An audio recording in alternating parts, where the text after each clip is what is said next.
আসসালামু আলাইকুম রহমতুল্লাহ।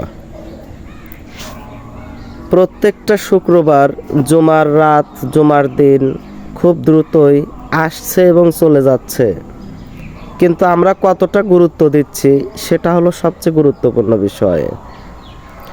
জুমার রাত থেকে নিয়ে শুরু করে জুমার দিন অর্থাৎ বৃহস্পতিবার মাগরিব পর থেকে নিয়ে শুরু করে শুক্রবার মাগরিবের আগ পর্যন্ত এই সময়টা অত্যন্ত গুরুত্বপূর্ণ এবং ফজিলতপূর্ণ সময়।